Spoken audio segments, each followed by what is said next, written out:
There is no world other than this world. There is no heaven and no hell. The realm of religions and gods are fabricated by stupid imposters. While you are alive, live with joy, as no one can escape death's searching eye. When once your body is burnt, how can you ever again return?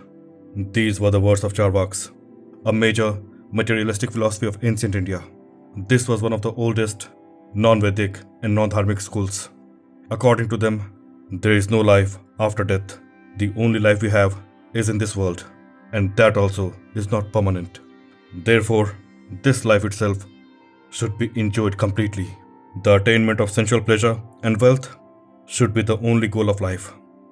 Charvakas differed in many of the ethical concepts from all other religions of its time, including Hinduism, Buddhism, Jainism, and Ajivikas. They rejected metaphysical concepts like reincarnation, the effectiveness of religious rites, rituals, and sacrifices, fate, and the accumulation of merit or demerit through the performance of certain actions. Charvakas also rejected the use of supernatural causes to describe natural phenomena. To them, all natural phenomena were produced spontaneously from the inherent nature of things. Charvaka school believed matter is the material and the cause of universe. It will always exist. That's why Brihaspati says, out of matter emerges life. They believed in the philosophy of eat, drink, and be merry. They did not believe in the importance of spiritual values and believed that there was nothing wrong with sensual pleasure. They understood that pleasure is often accompanied by pain. But they say, no one throws a grain because it has the husk. The husk comes as a byproduct. They admit that there is sorrow everywhere. Still, this world of ours is not full of misery only. Pleasure is greater than pain. Since it is impossible to have pleasure without pain, Charvakas thought gaining pleasure and avoiding pain should be the supreme goal of life. Charvakas rejected the need for ethics or morals and suggested while a person is alive, he must live happily. Let him feed on the most delicious food, even though he runs in debt. Unlike most of the Indian philosophers of the time, they believed that only a fool indulges himself in penances, fast, and chastity. For them, there was no existence of heaven or hell.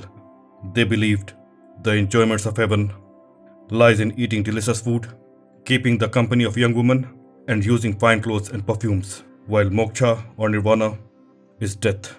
Charvakas were critical of the Vedas, and to them, the Vedas suffered from several faults, like errors in transmission across generations, untruth, deception, and self-contradiction. Charvakas declared the Vedas to be incoherent books, whose only usefulness was to provide a livelihood to the priests. They also held the belief that Vedas were invented by man and had no divine authority. For Charvakas, direct perception is the only means of valid knowledge. That which cannot be perceived is not knowledge at all. They believed that all knowledge is located only in the sense organs. Perceptions are of two types, external and internal. External perception is described as that arising from the interactions of the five senses and the worldly objects, while this school describes internal perception as that of the inner sense, that is the mind. But they don't accept the mind as an independent sense organ, so they don't admit internal perception through the mind. The Charvakas don't admit inference as a means of valid knowledge. They argued inference is prone to being either right or wrong, and therefore conditional, and with the possibility of error. For example, when we infer the existence of fire on a hill based on the perception of smoke up there, we take a leap in the dark from the perceived smoke to the unperceived fire, because we know there can be smoke even without the existence of fire. According to them, the matter is the only reality.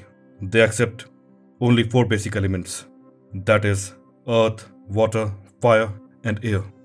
Ether or space is not accepted as the fifth element because it cannot be perceived by the senses.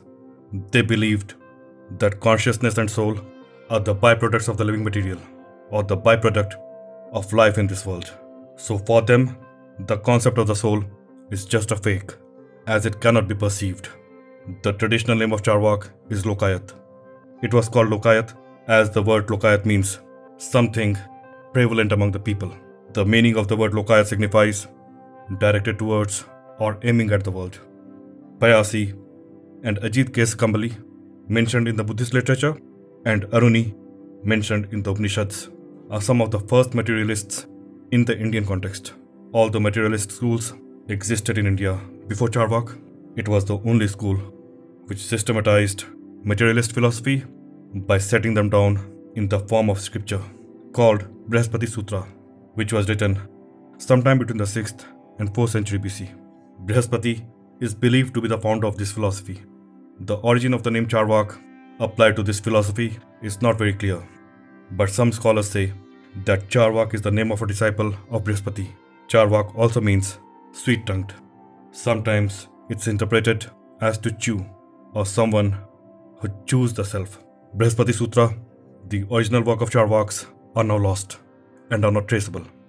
The knowledge about them is obtained from secondary sources like Buddhist, Hindu, and Jain texts.